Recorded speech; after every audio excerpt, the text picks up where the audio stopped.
Amigos y amigas, estamos en la librería del Virrey, acá en una entrevista con Yomari Bert.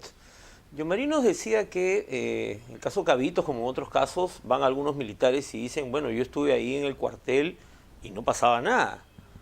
Y recientemente ha habido una acusación contra un ministro, el ministro del Interior, Daniel Urresti, de una acusación directa y hay un proceso abierto sobre el caso del periodista Hugo Bustíos, asesinado en Huanta. Y en ese caso, cuando el ministro ha dado sus declaraciones a la prensa, él ha dicho, bueno, sí, yo estaba en el cuartel, pero yo me dedicaba a otros temas y hacía mis reportes y no sé nada, ¿no? Esto era posible, o sea, algo como lo que dice el ministro Urresti, ¿es creíble? Mira, para mí es una de las grandes contradicciones, ¿verdad? Porque si tú mides la producción escrita de las Fuerzas Armadas sobre el conflicto armado interno, ellos se autoadjudican como los grandes héroes que lucharon contra la subversión y ganaron la guerra y defendieron la democracia. Pero de pronto en los juicios todos los militares prácticamente o estuvieron dedicados a otros temas, estuvieron en los cuarteles, no salieron. Eran casi unos burócratas, ¿no? Pero que además hacen informes que dicen que no existen. Hay incongruencias, digamos. Sí, son un poco extraños. Lo dejamos ahí, ¿no?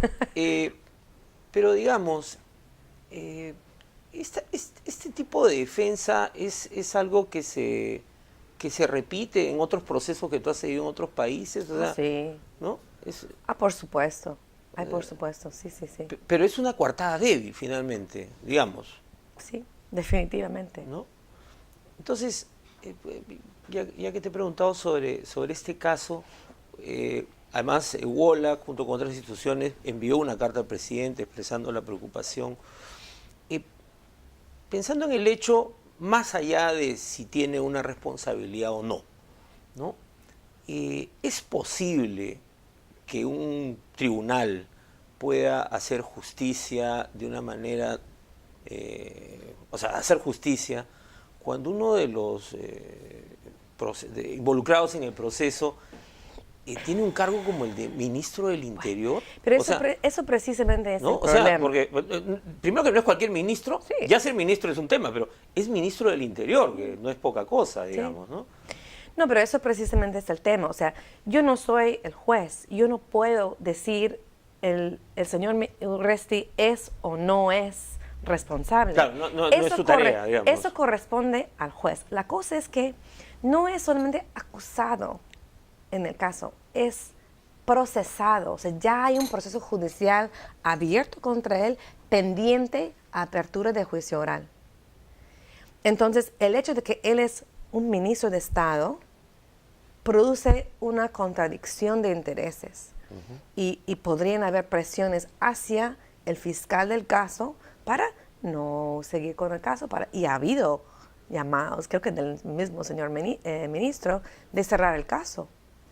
Eso claro. Podríamos tomarlo como una presión. Esa es la contradicción. O sea, yo no te puedo decir el señor Urresti es o no es responsable. Hay acusaciones. La fiscal del caso ha visto suficiente evidencia como para abrir para emitir una acusación. Por lo tanto, lo más conveniente en una democracia sería separarlo de su cargo, permitir que el juicio avanza y si es encontrado inocente, bueno, ya después puede volver a ser ministro si se quiere. Que lo inviten de nuevo si quiere el presidente. Pero, ¿y ustedes recibieron respuesta ante esta comunicación hacia el presidente? Ninguna. Y fuimos a hablar con el embajador en Washington y, bueno, francamente fue, la respuesta fue que no lo van a cambiar. Que no es ilegal el nombramiento y por lo tanto ahí se va a quedar. O sea, no hubo mucha apertura para escuchar, para tomar en cuenta nuestras preocupaciones que acabo de mencionar. Y bueno, con estas encuestas que aparecen, supongo que menos. Pero volviendo a otros casos, ¿no? Ajomarca es un caso emblemático por toda la historia de cómo se descubrió el caso, lo hemos conversado, ¿no?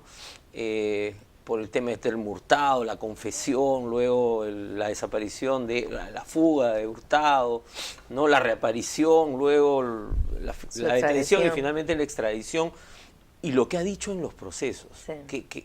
que no ha sido noticia. O sea, yo imagino que de repente en otros países las confesiones de Telmo Hurtado, los careos con sus jefes, hubiesen sido motivo de primera plana. En el Perú, algunos medios ni lo cubren, poquito, ¿no? sí, Claro, sí. es como una nota marginal, ¿no? Ese proceso, ¿en qué momento se encuentra ahora? Bueno, ¿Está más avanzado? Está bastante más avanzado, pero hay que recordar que ese proceso ya tiene 4 años Sí, en claro, proceso. sí, bueno. O sea, en noviembre cumple 4 años. Ya están haciendo la lectura de piezas, o sea, ya han terminado todos los testimonios de los interrogatorios de los procesados, los testimonios de las víctimas, los sobrevivientes, los peritos, los congresistas. Momentos muy interesantes de ese proceso ha sido cuando diferentes congresistas que participaron en la investigación en el año 86 fueron a 85-86 fueron a testimoniar. Por ejemplo, Poppy Olivera fue y testimonió, y fue impactante su testimonio. Él habló de cómo cuando fueron se dieron cuenta que habían algunos testigos que habían sido asesinados el día anterior. O sea, el cuerpo estaba fresco, él decía en su testimonio. Y él estaba muy impactado por eso. Javier Díaz-Canseco también fue a testificar, creo que fue una de sus últimas intervenciones públicas antes de que muriera, ¿no? Y testificó sobre la investigación, sobre lo que vieron. Ha sido un proceso muy fuerte. Pero como tú bien dices, ese juicio, como otros juicios, como que son invisibilizados. O sea, la prensa no... Claro, un problema es precisamente la duración del juicio. O sea... pierde interés, digamos. No pierde interés, claro. ¿no? Solo cuando va alguien importante, bueno, aparece Allen García como testigo y ahí sí la prensa más o menos va y cubre los hechos, pero de una manera bastante superficial, diría yo. Ahora, pero en ese caso, ¿cuál es la expectativa de los familiares, de las organizaciones de derechos humanos? Se piensa que en ese caso, por la cantidad de evidencia, testimonio, ¿se podría hacer justicia? O sea, ¿podríamos tener una sentencia, digamos, que termine de establecer, pues, ya no solo como verdad, sino como verdad jurídica o legal? Es un caso con tanta evidencia que yo veo bien difícil que no haya condena. El asunto va a ser si la sala se va a atrever a tomar en cuenta lo que dice Telmo Hurtado y la evidencia que apunta a que eso no fue un exceso o una locura temporal no de un subteniente, de locura, como es lo que argumenta los altos mandos, sí, sino que fue un plan concebido desde los altos mandos del ejército y que fue parte de un patrón sistemático de masacres, de tierra arrasada. Claro, fue un operativo que expresa lo que eran los operativos de ese momento. Es interesante porque eso lo dice Telmo Hurtado en su testimonio. Él dice, ese operativo, primero, me fue encargado por el G2. El G2 para... El de inteligencia. Ya. ¿Ya? Segundo, no es el único. Yo he participado en una serie de otros operativos de esa naturaleza porque eso fue lo que nos dijeron que teníamos que hacer por doctrina para luchar contra la subversión. O sea, ese era su trabajo. Eso era su trabajo. Y es interesante porque él no dice, ay, lo siento, fue terrible lo que hice. Él dice, yo hice lo que tuve que hacer como soldado, lo que nos enseñaron y lo que nos entrenaron a hacer. Claro, era su deber, digamos. Era su deber. Como y soldado. Él no se aleja de eso, él cree eso. Pero él se siente en la obligación de hablar porque los altos mandos ahora dicen, no, nosotros no hicimos nada de eso, nosotros defendimos los derechos humanos, respetamos los derechos humanos, y él se alocó y la culpa lo tiene él. Eso es lo que a él lo indigna. Es un escenario muy interesante.